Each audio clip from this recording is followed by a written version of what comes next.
Wabarakatuh. Nahmaduhu wa nusalli wa nusallimu ala rasulihil karim wa ala alihi wa ashabihi ajmain amma ba'du. Alhamdulillah jamaah salat maghrib yang dimuliakan Allah Subhanahu wa taala, kita syukur Allah masih berikan kepada kita kesempatan untuk mengerjakan salat maghrib berjamaah, kemudian baca yasin, tahlil.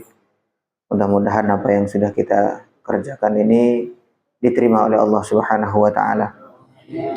Kemudian kita lanjut mendengarkan nasihat-nasihat dari Syekh Tajuddin Ahmad bin Athaillah As-Sakandari dalam karya beliau Al-Hikam Al-Athaiyah. Kita awali dengan kirim al-Fatihah untuk guru-guru kita. Ila hadratin Nabi Mustafa Muhammad sallallahu alaihi wasallam azwaji uladi wa dzurriyyati jami'an min jami'i khana bi'a wa sallallahu alaihi wasallam syuhada. Syekh Hazan Taifa'u syamla qadru syamla semua qadru alaihi wasallam. oleh Syekh Ahmad bin Athaillah As-Sakandari Allahumma fa'na bi ulumi ad-darain. Al-Fatihah. A'udzu billahi minasy syaithanir rajim. Bismillahirrahmanirrahim. Alhamdulillahi rabbil alamin. Ar-Rahmanir Rahim. Maliki yaumiddin. Iyyaka na'budu wa iyyaka nasta'in. Ihdinas siratal mustaqim. Siratal ladzina an'amta 'alaihim ghairil maghdubi 'alaihim waladdallin. Amin. Insyaallah kita lanjutkan ke hikmah atau nasihat beliau yang keempat. Arih nafsaka minat tadbir, fama qama bihi ghairuka anka, la taqum bihi li nafsik. Arih, istirahatlah nafsaka, dirimu, minat tadbiri, dari pengaturan. Tadbir itu pengaturan. Fama qama bihi ghairuka anka, maka sesuatu yang sudah ditanggung oleh selain kamu, maksudnya ditanggung oleh Allah terhadap kamu, la taqumu atau la taqum, jangan kamu urus, bihi perkara tersebut, li nafsika untuk dirimu. Secara umum artinya jangan kita membebani pikiran kita dengan sesuatu yang di luar kemampuan kita. Sebagaimana takdir itu semua Allah Subhanahu wa taala yang menentukan. Tidak ada manusia yang bisa merubah hal itu. Masya Allahu kana wa ma lam yasha' lam yakun. Apa yang Allah kehendaki pasti terjadi, yang enggak kehendaki tidak mungkin terjadi. Sebagaimana kita lahir ke dunia, kita tidak bisa mau ngatur, nggak bisa ngatur. Kita mau jadi laki-laki, perempuan, mau jadi kulit hitam, kulit putih, nggak bisa ngatur. Begitu juga kita berusaha, kita mau punya anak, punya keturunan. Kemudian kita mau anak kita hidungnya mancung, atau kemudian kulitnya putih dan seterusnya, nggak bisa tuh, nggak bisa diatur-atur. Semua kehendaknya Allah SWT. Tetapi tentu amalan-amalan zahir itu perintah Allah. Maksudnya jangan sampai kita atau diri kita, pikiran kita, hati kita itu terbebani dengan memikirkan hal-hal yang di luar kemampuan kita. Kemampuan kita adalah berusaha secara zahir, kemudian hasil itu serahkan kepada Allah Subhanahu wa taala. Keterangannya yakni maksudnya arih, istirahatkanlah nafsaka, diri kamu, minta ambil tadbir, dari keletihan, kepayahan pengaturan. Al-munafi lil ubudiyah, yang di situ menghilangkan ubudiyah, penghambaan kita kepada Allah Subhanahu wa taala. Maksudnya kita punya rencana, kemudian kita pastikan rencana, kalau rencana begini pasti begini, rencana begini pasti begitu. Jadi maksudnya di sini bukan kita dilarang untuk berencana, bukan kita dilarang untuk berusaha. Justru usaha itu mesti dilakukan, tetapi hasil, nah itu kita serahkan kepada Allah. Nah, itu bentuk penghambaan kita kepada Allah, begitu. Kita mengerjakan sebuah amal. Ini tidak hanya dalam urusan duniawi ya, tidak hanya dalam urusan kerja.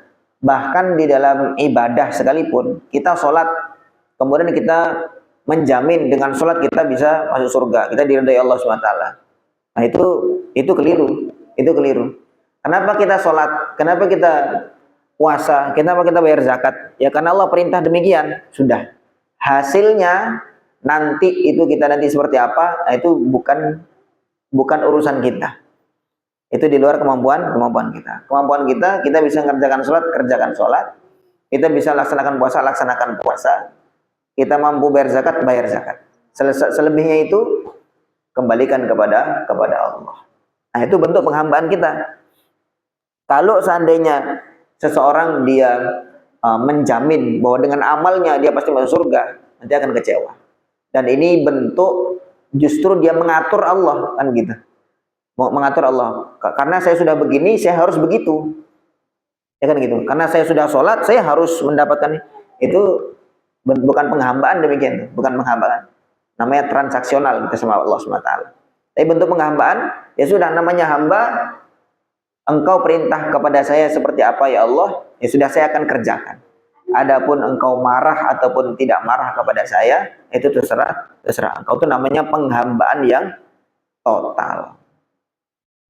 Bi antaqul, yaitu dengan kamu mengatakan laula fa'altu kadza ma kana kadza, seandainya aku enggak kerjakan ini pasti nanti begini. Fa innallaha ta'ala, sungguhnya Allah dabbarul asya, telah mengatur segala sesuatu fi sabiqi ilmihi, di dalam pengetahuan Allah yang sudah lama, itu sudah terdahulu. Wa ma qama bihi ghairuka anka, maka hal-hal yang sudah diatur oleh selain kamu, maksudnya sudah diatur oleh Allah, la taqumu bihi li nafsika, kamu tidak usah ikut mengurus hal tersebut. Fa innaka ajizun anil qiyami bihi, maka sungguhnya kamu tidak mampu untuk memastikan itu. Kita nggak bisa memastikan, coba, tidak bisa memastikan bahwa orang itu sudah baik dari awalnya kemudian dia akan husnul khatimah. Tidak bisa memastikan itu. Sering saya juga nyampaikan itu bagaimana terkait hidayah, ya. Daraballahu mathalan lil ladzina kafaru imra'ata Nuhin wa imra'ata Lut. Allah telah membuat permisalan orang-orang kafir itu seperti istrinya Nabi Nuh dan istri Nabi Lut.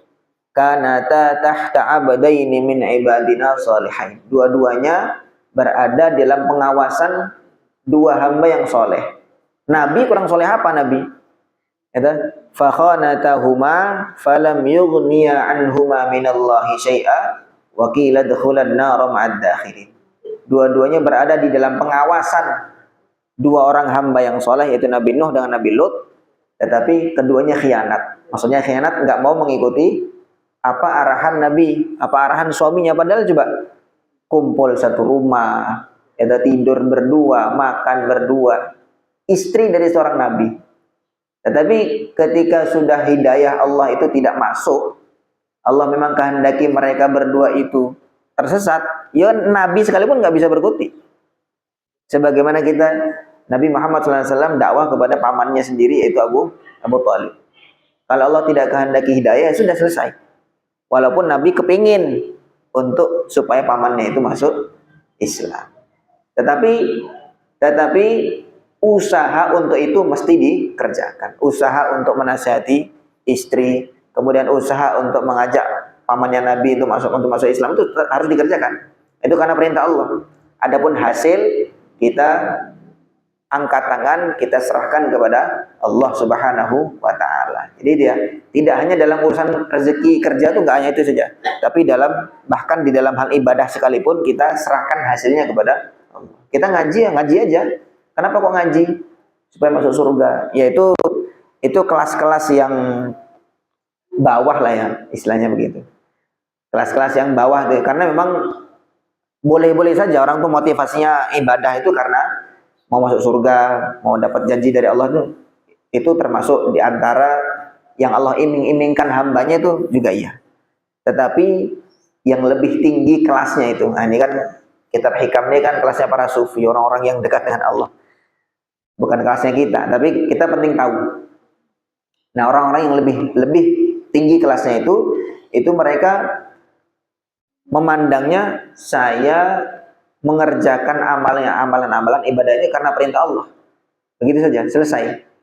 Jadi tidak mengharapkan di surga, nggak mengharapkan juga yang lain-lain, enggak. Pokoknya karena perintah Allah demikian saya kerjakan.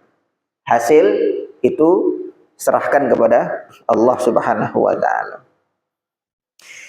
Wa amma tadbiru wa amma tadbir, adapun pengaturan, al-mashubu yang dibarengi bitafwid dengan penyerahan, lil alimil khabir, kepada zat yang maha tahu, yaitu Allah Subhanahu wa taala, fala ba'sa bihi, maka tidak masalah, tidak apa-apa. Tadbir maksudnya kita mengatur, kita merencanakan, tetapi dibarengi dengan pemasrahan kepada Allah Subhanahu wa taala, maka itu tidak mengapa. Liqaulihi sallallahu alaihi wasallam, karena firman sabda Nabi sallallahu alaihi wasallam, at-tadbiru nisful ma'isyah, pengaturan itu adalah setengah atau separuh dari penghidupan. Walil musannifi, dan bagi musannif penulis kitab Al-Hikam ini, kitabun, sebuah kitab, samahu at-tanwir fi isqati tadbir. Beliau menulis satu kitab namanya Tanwir fi isqati tadbir. Raji'hu in syi'ta fa inna hadhil mas'alah asasu tariqil qaum. Silakan dibaca kalau engkau mau. Fa inna hadhil mas'alah, maka masalah ini, masalah kita bagaimana seseorang itu pasrah di dalam amal, itu adalah asas tariqil qaum, pondasi dari orang-orang yang dekat dengan Allah. Orang-orang sufi itu pondasinya adalah dia sama sekali tidak mengharapkan apapun dari Allah Subhanahu wa taala. Sudah, pokoknya puncaknya dia hanya mengerjakan apa perintah Allah. Begitu. Kalau sebagai contoh, ya, ketika baginda Nabi Shallallahu alaihi wasallam itu banyak beliau mencontohkan bagaimana praktek dari nasihat ini. Ketika beliau mau hijrah ke Madinah, ya, beliau kan sebelumnya kan sudah ada Isra Mi'raj. Isra Mi'raj itu kan langsung dibantu sama malaikat Jibril, naik buraq. Sekejap mata langsung sampai sana, sampai sini, begitu. Tidak ada dikejar-kejar oleh musuh. Tetapi dalam urusan hijrah ini, ya, beliau bukan langsung tiba-tiba ya sudah pasrah aja sama Allah, kemudian tidak ada usaha. Nah, ini keliru. Justru beliau membuat usaha-usaha secara zahir. Kemudian nanti hasilnya serahkan kepada Allah. Di antara usaha zahirnya, beliau sudah rencana mau pergi itu malam hari. Dan rencana itu sudah terendus oleh orang-orang kafir Quraisy. Akhirnya mereka ngepung itu rumah Nabi. Malam-malam sudah dikepung. Pokoknya Nabi kalau sudah keluar, langsung kita bunuh bareng-bareng. Maka akhirnya Nabi buat siasat, Sayyidina Ali dipanggil. Sayyidina Ali, sini, kamu tidur di tempat tidur saya. Tidur di tempat tidur saya. Kemudian diselimuti supaya dikira atau diintip dari luar orang kafir itu adalah yang tidur di tempatnya adalah Nabi Muhammad SAW. Nah, kemudian Nabi diam-diam menyelinap keluar. Nah, kemudian selepas itu beliau ambil satu genggam pasir. Kemudian membacakan wa ja'alna min baini aydihim saddan wa min khalfihim saddan faghshaynahum fahum la yubsirun. Tiupkan di pasir itu, dilemparkan kepada orang-orang kafir. Langsung mereka nggak ngelihat. Mereka nggak ngelihat. Nabi keluar rumah tuh, mereka nggak ngelihat. Mereka ngiranya Nabi masih di dalam, padahal itu Sayyidina Ali. Kemudian usaha zahir juga, Nabi waktu itu kan pergi sama Abu Bakar. Kemudian beliau nyuruh anak buahnya Abu Bakar, lupa saya namanya, itu dia punya gembalaan lah, entah kambing entah sapi, punya gembalaan untuk buntuti di belakangnya Nabi dan Abu Bakar supaya menghapus jejaknya Nabi dan Abu Bakar, jejaknya kakinya itu, supaya menghapus itu. Nah, kemudian begitu juga sembunyi di Gua Thaur beberapa hari dan seterusnya. Itu usaha-usaha zahir yang mana tentu pada akhirnya nanti serahkan hasilnya kepada Allah Subhanahu wa taala. Ketika di Gua Thaur itu bentuknya dia ke bawah, dia enggak lorong datar gitu, enggak. Dia ke bawah. Dan itu pendek aja. Jadi gua-gua di Arab tuh enggak sedalam gua-gua di Indonesia. Indonesia kadang dalam sampai beberapa meter. Itu cuma pendek aja. Tetapi waktu itu Allah Subhanahu wa taala menutup pandangan orang-orang kafir. Allah menutup pandangan orang-orang kafir. Ini salah satu berjalan bersama-sama antara usaha zahir dengan pertolongan Allah Subhanahu wa taala. Sayyidina Abu Bakar sudah cemas itu. Sudah cemas. Orang kafir sempat mereka nyari-nyari ketika pagi mereka sudah sadar bahwa mereka ditipu oleh Nabi sallallahu alaihi wasallam. Maksudnya mereka nggak mendapati Nabi, akhirnya mereka langsung cari kemana nih. Sampai di Gua Thawr, Abu Bakar tuh mengatakan seandainya mereka nunduk saja. Ini mereka datang ke Gua Thawr, di situ Allah Subhanahu wa taala sudah atur. Di pintu gua itu ada laba-laba yang bikin sarangnya. Kemudian di situ ada burung-burung merpati di sekitarnya itu bikin sarang. Sehingga belum sampai mereka tuh ngelihat ke dalam, mereka sudah bikin asumsi sendiri, lah ini sudah pokoknya kalau sudah ada sarang laba-laba berarti nggak ada orang masuk, kan gitu. Berarti nggak ada orang masuk. Padahal Abu Bakar mengatakan, Abu Bakar di dalam tuh ngelihat kaki-kaki mereka tuh ngelihat. Abu Bakar mengatakan seandainya mereka nunduk saja ke bawah, melihat ke lubang, tentu mereka akan menemukan kita. Abu Bakar sudah menggigil, sudah ketakutan. Kemudian Nabi mengatakan, ya Abu Bakar, bagaimana menurut kamu?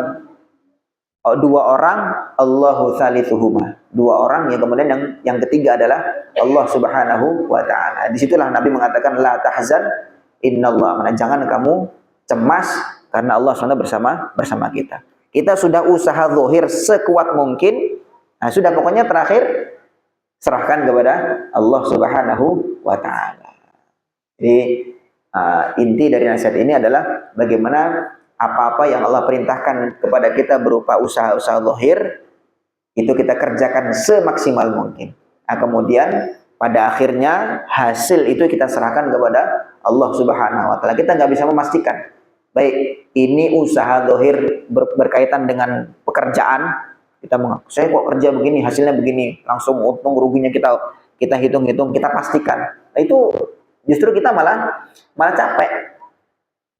Tapi kalau kita sudah serahkan kepada Allah SWT, kita kerja sekedarnya saja. Maksudnya penghitungan itu boleh, perhitungan, kemudian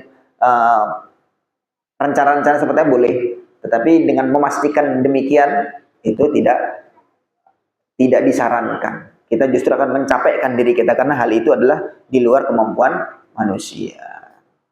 Wallahu a'lam. Ini nasihat keempat dari Syekh Ibnu Athaillah As-Sakandari. Semoga menjadi tambahan kebaikan untuk kita.